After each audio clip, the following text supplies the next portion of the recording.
Hello everyone, this is Darion of GNB.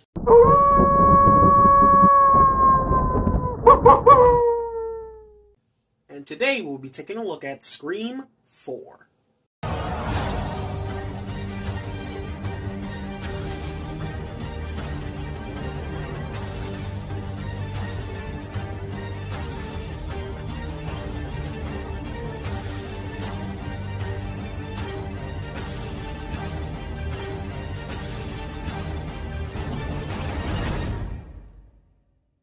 Scream 4 takes place 10 years after what was seemingly this saga's conclusion with Scream 3, with our trio returning to Woodsboro as they have to deal with yet another Ghostface, who is aiming to create their own reboot of the original Woodsboro killings.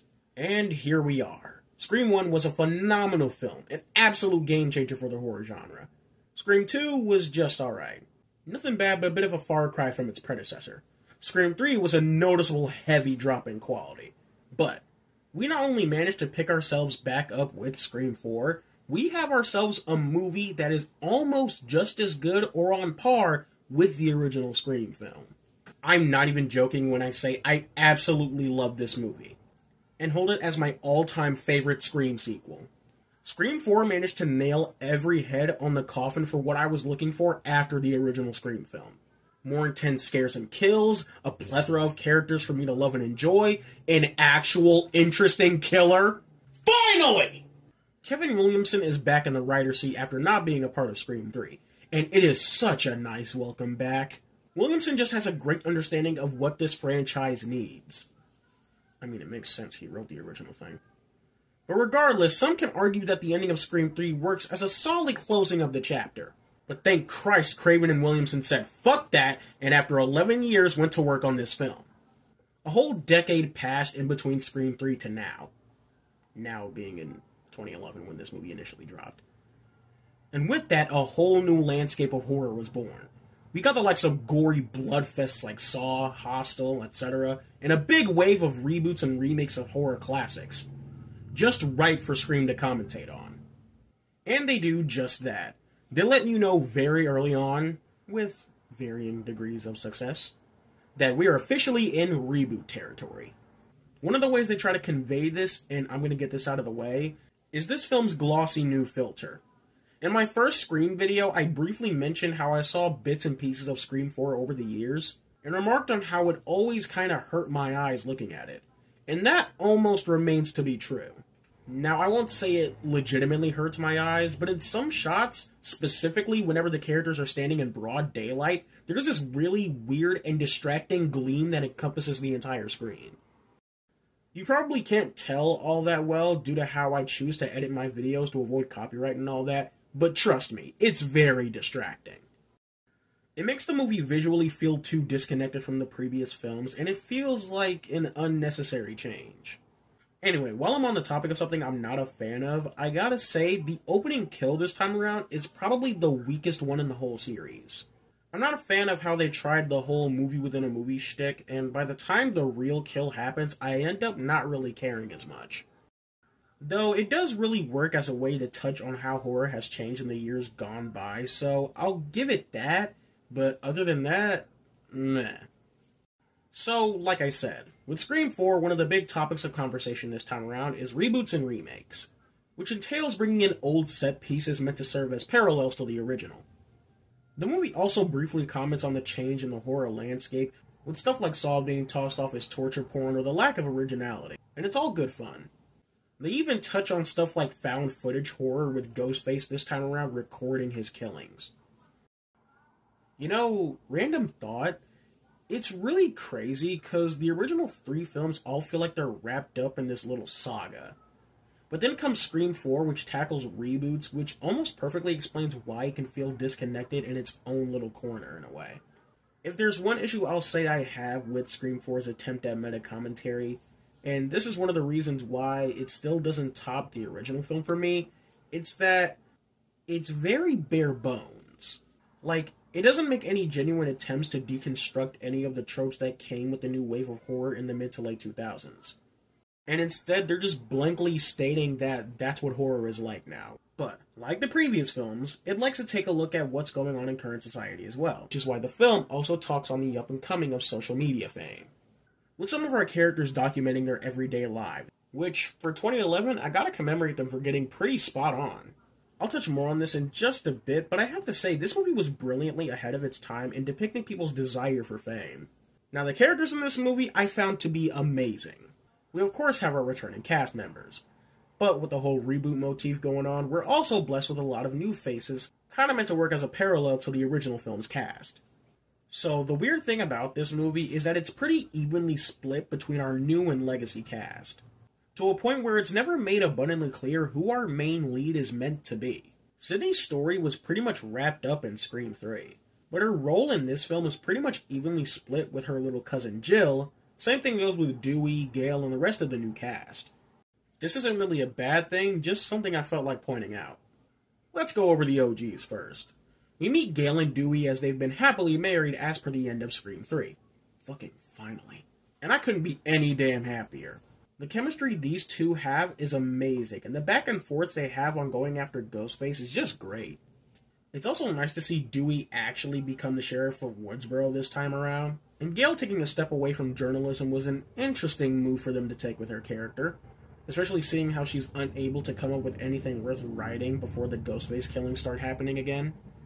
Sydney managed to publish a book of her own, recounting stories of her encounters with Ghostface from her perspective, and it's nice to see her be at peace for once. Well, as at peace as she can be until the new Ghostface emerges. As always, Sydney kicks a lot of ass. She's been around the block more than enough times and has had enough of the bullshit. Now our new cast is just as great. Jill serves as a pretty serviceable character, meant to serve as the, quote, new Sydney for this reboot of the story.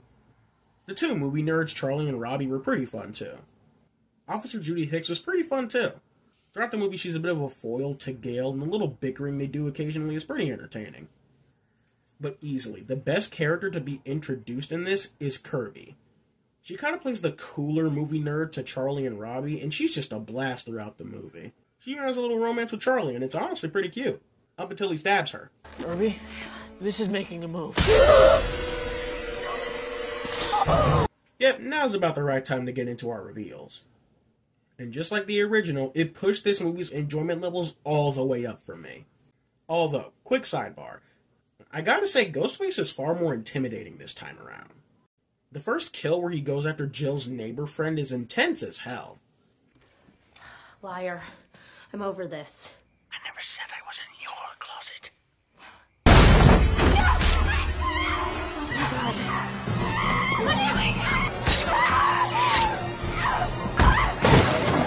That said, this is also where I have to discuss another issue.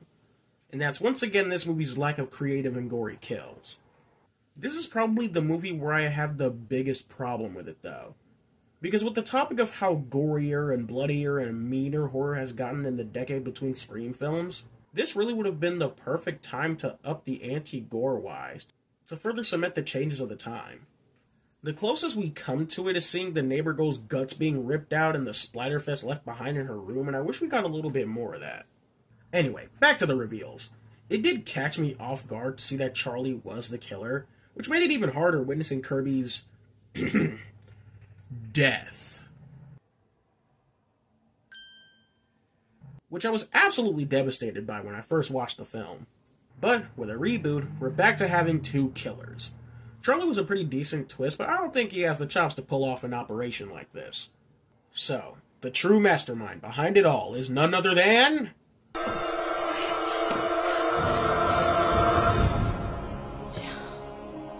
Hello, Sydney. Surprised? Throughout the entire franchise thus far, no other Ghostface reveal has truly shocked me until I saw this movie.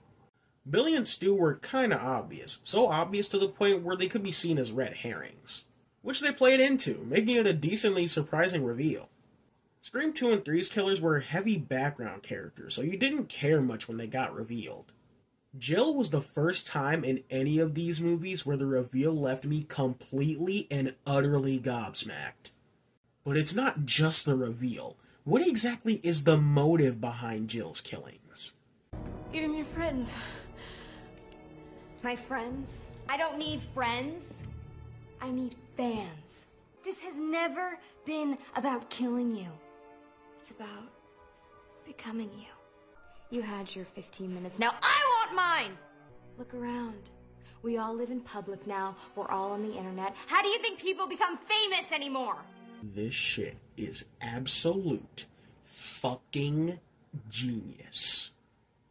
Remember earlier when I mentioned how this movie depicts content creation and online fame? This right here makes it so interesting, and the rest of this climax makes me love this movie so damn much. This movie, despite coming at a time when social media was still on the rise, managed to almost perfectly depict the lengths people will go to for fame. Jill is easily in my top 3 favorite Ghostfaces of the series, just by having the most unique and interesting motive of a killer in the franchise thus far. She not only kills her partner, but she almost arguably fucks herself up far more than Billy and Stu did. The sick bitch even works to pose like Sydney just so she can look good for when the paramedics come. The kind of role she had throughout the story, being the, quote, new Sydney for this reboot, kind of works so damn well when you realize that throughout the series, post-Scream 1, Sydney never liked the attention she got from being the victim. Yeah, she got a lot of attention, but that wasn't worth all the trauma that she went through. Jill, on the other hand, flips the nail on the head of playing the victim card up in order to get all the fame she could ever ask for. I mean, what am I supposed to do? Go to college, grad school, work? Look around. We all live in public now. We're all on the internet. How do you think people become famous anymore? You don't have to achieve anything. You just gotta have fucked up shit happen to you. And easily, the scariest part of this whole plan is that it almost worked. As soon as she's picked up by the paramedics, it's nothing but cameras in her face as she's being wheeled off to the hospital. If it wasn't for the fact that she just frankly sucked at killing Sydney, her plan would have gone off without a hitch. This movie was just brilliantly ahead of its time, and I can't help but love and appreciate it for being able to depict this kind of shit so well, while so early on, too. This movie just works so damn well. Yeah, they could have done a better job at touching on current trends of horror and just done more with the whole reboot angle, but as a whole, I just can't help but love this movie. The characters are all fun, Ghostface is far more intimidating, the motive behind the killer and the climax as a whole is just so fucking good. And the ways they touch on reboots with the weird filter, the Ghostfaces literally making their own movie with recording their kills, and the parallels to the original with its characters work to, I'd say, varying degrees of success. I don't know, this movie somehow managed to come the closest to giving me more of the same vibes of what I wanted after watching the first Scream film. And to me, it's still the only one that comes closest to meeting the original. You forgot the first rule of remakes, Jill. Don't fuck with the original. So, if you agree or disagree with anything I've said in this video, let me know right down there in the comments below. Also, be sure to like and subscribe. This is Darion of GNB Productions, and take care.